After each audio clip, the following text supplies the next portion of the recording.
SIG-23, 16 December 2020. This is from ForwardObserver.com.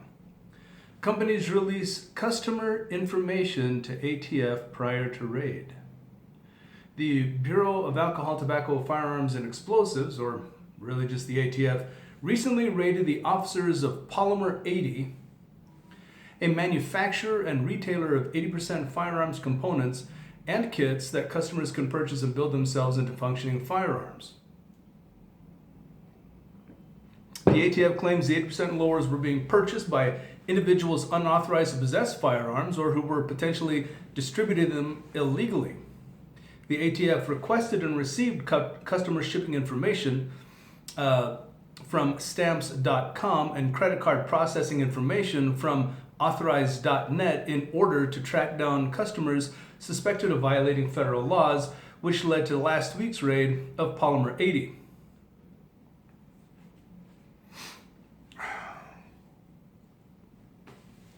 Observers note, the Biden team reportedly held a conference call with ATF Acting Director Regina Lombardo in November to discuss top priorities for the incoming administration. Among topics discussed, 80% lower receivers for AR-15s and ghost guns were noted as chief areas of concern. Earlier this year, the ATF was reportedly in the process of making significant changes to policy regarding firearms and components regulated under the National Firearms Act, with the goal of making at least some pistol braces illegal without a tax stamp. The Biden campaign previously released its desired policies, which would place several financial burdens on owners of AR-15s, standard capacity magazines, and potentially other components. Even without legislation, the Biden administration could soon make sweeping changes in current national policies.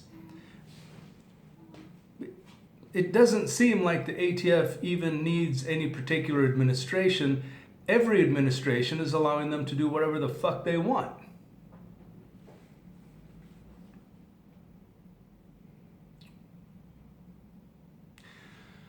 On the same topic, the Attorney General of New Jersey in October subpoenaed information from Smith & Wesson on its marketing practices within the state. The Attorney General likely wanted to investigate alleged consumer fraud committed by Smith & Wesson over marketing claims that concealed carrying of its firearms improved the carrier's lifestyle and that its firearms were safe to use by novice shooters. In a statement, Smith & Wesson accused the Attorney General of wanting to suppress and punish lawful speech regarding gun ownership in order to advance an anti-Second Amendment agenda that the Attorney General publicly committed to pursue. The National Shooting Sports Foundation reports that the Attorney General is sending similar subpoenas for records to other gun manufacturers operating in the state. These are likely attempts to overturn liability protections for firearms manufacturers whose firearms are used in crimes and mass shooting events. In 2019, the Connecticut Supreme Court overturned a previous ruling regarding the Sandy Hook shooting and decided the gun manufacturers could be held liable if marketing practices encourage the purchase and use of an AR-15 by a mass shooter. Well, that is damn retarded.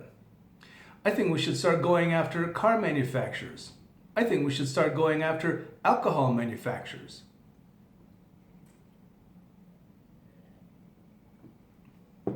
The next 4 years are likely to be rife with lawsuits and attempts to undermine the Second Amendment by removing legal protections and driving gun manufacturers into bankruptcy.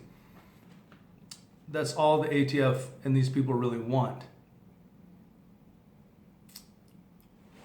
That's it. I'm not even going to mince words. That's all they want. They have nothing to do with supporting and defending the Constitution, so they are oath breakers.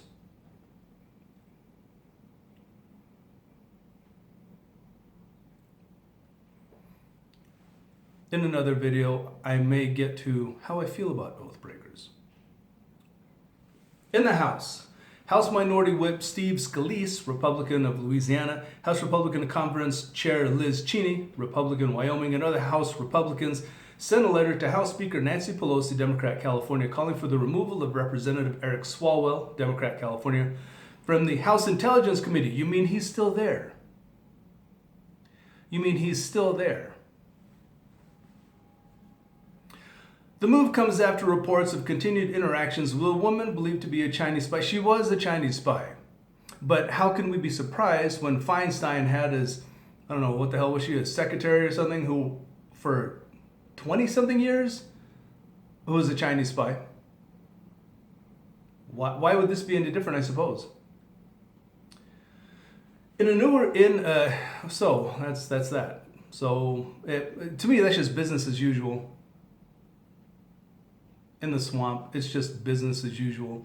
Because in the sane world, I shouldn't even be reading this. This shouldn't even happen. It shouldn't even exist. As soon as this individual, Swalwell, was seen to be having this relationship with a Chinese spy, he should have been taken off of every committee. Every one. And barred from the House. Because you don't know what he may or may not have compromised. Because he's a Democrat, we know it's probably significant. Defense. In a newly released Army installation strategy, Army planners expect foreign adversaries to physically and digitally target U.S. military installations in the period between 2021 and 2035 and beyond. The 2018 National Defense Strategy noted that the homeland is no longer a sanctuary. Well, we've been rife with, basically communists in the United States government for quite some time, and in our public institutions, education, what have you. It's been allowed. Why would it be, I suppose that we've all been living under the illusion or the pretense that it's been a sanctuary. But with Democrats in office,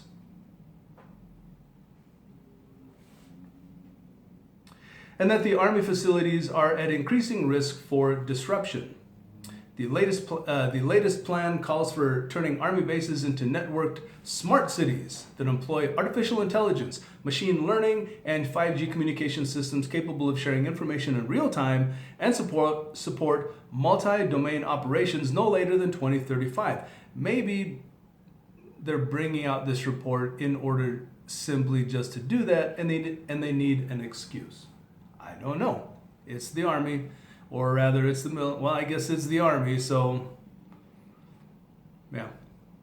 According to the report, adversaries will use sophisticated intelligence, surveillance, and reconnaissance networks to target both military installations and soft targets associated with friendly forces, including private sector organizations, civilian infrastructure, institutional Army and joint targets, space capabilities, and service members' families. You mean they're not already? Are they behind the times? Wasn't this an issue throughout the entirety of the Cold War? It's a little more advanced because of all the electronic garbage we're dealing with today. However, this changes how? The report goes on to say that adversaries will subject continental U.S. homeland, overseas installations, and surrounding communities to anti-access, or A2, efforts by conventional and unconventional means. No kidding. Including, but not limited to, cyber attacks, fomenting protests and criminal activity. Why? We have our own people doing that to us now. Or maybe they're just paid actors for a state. Wouldn't be the first time. The report also notes the Army's desired strategic outcomes like sustaining operations from a contested environment. What in the hell is that?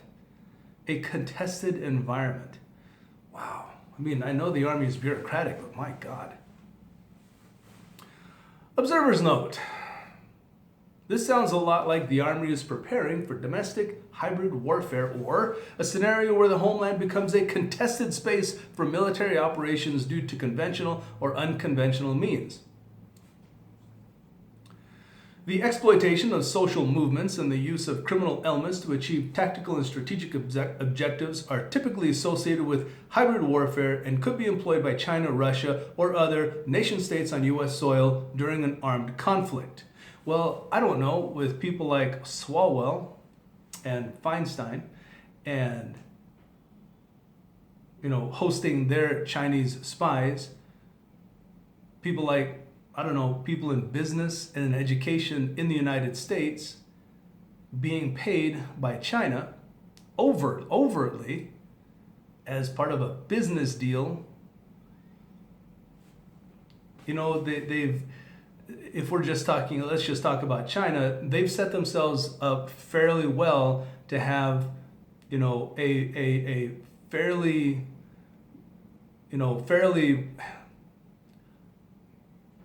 well-established community of supporters in the United States.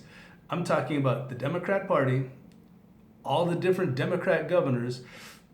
Hollywood wets themselves at the prospect of doing anything with China. The Department of Education, they fawn over China and their educational practices. Yeah, they have their elements within American society right now. And let's not forget everybody who voted for Harris Biden.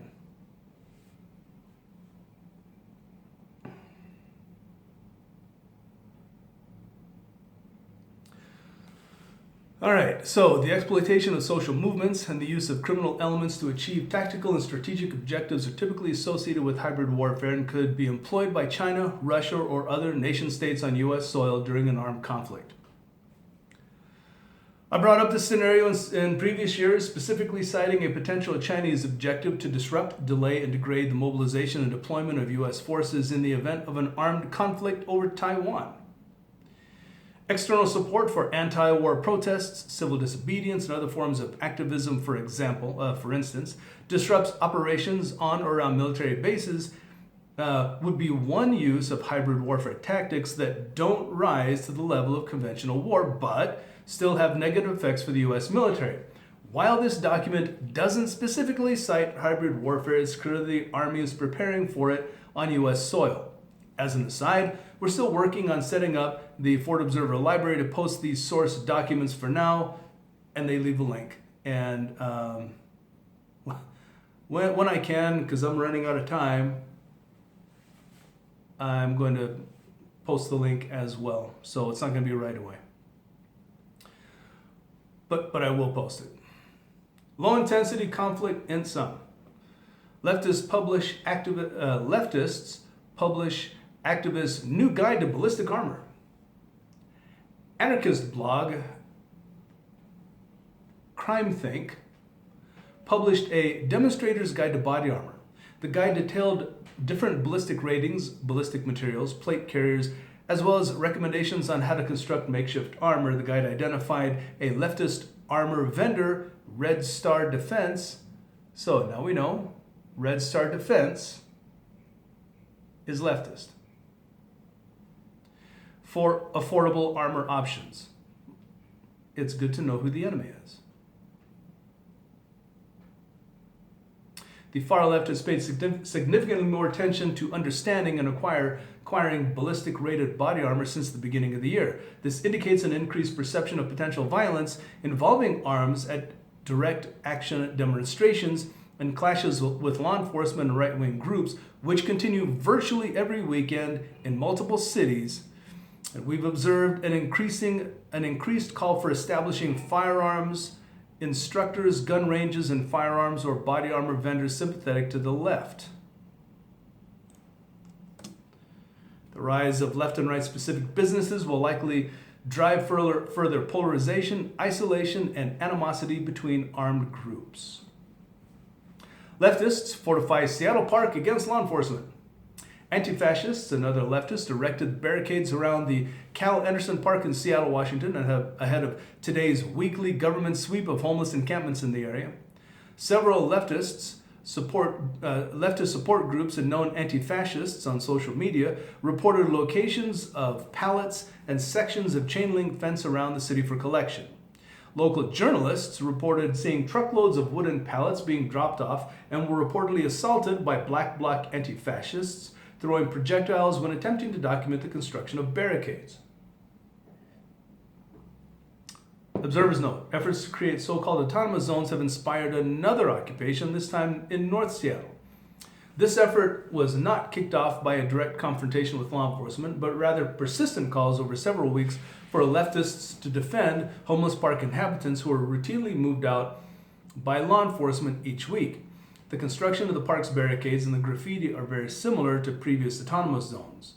Anti-fascists have assembled and are prepared to confront Seattle Police Department today. We previously reported on deliberate attempts to monitor law enforcement activities and schedules.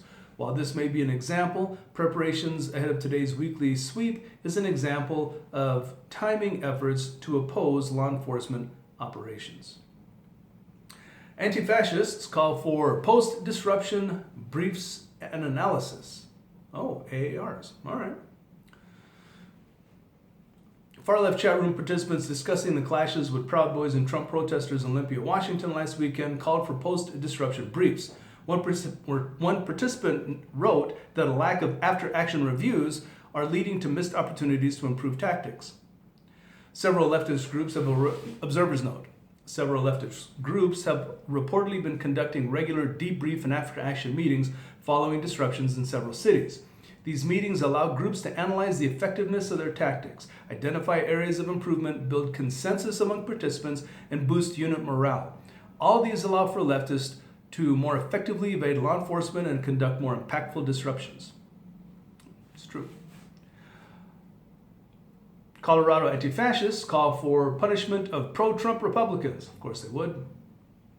A far-left chat room participant recently shared a social media post that reminded anti-fascists that Adolf Hitler and the National Socialist Party failed in a 1923 coup before rising to power a decade later. The activists point out that 126 Republicans supported President Trump in his opposition to an allegedly, please, fraudulent electoral process. Even for Ford Observer, really? Allegedly? Stop it. And warned if Republicans weren't punished now, then pro-Trump elements could return and seize power at some point in the future. This isn't overwrote one Colorado-based anti-fascist observers note. Although Biden has struck a somewhat conciliatory tone and expressed optimism that he can work with Republicans, he did. I didn't hear that. There remains a strong sentiment on the far left that Trump and his supporters should be punished. We previously reported on numerous attempts to ostracize administration officials from further work and build lists of Trump donors and supporters. It's important to note that the levers of the federal government can be exercised to grind personal axes without knowledge and oversight from the current president. You mean like it hasn't been done for the last 4 freaking years? Huh, all right. Efforts to pursue criminal charges against Trump once he leaves office and/or efforts to punish Trump supporters are likely to drive low-intensity conflict. And the right, well, let me read the upcoming event calendar. 1 January, fascist free, 503, Salem, Oregon. 6 January, election certification, U.S. Senate. 20 January, 46th presidential inauguration, Washington, D.C. You know what? It's 18 minutes. I'm going to stop it here. 623 out.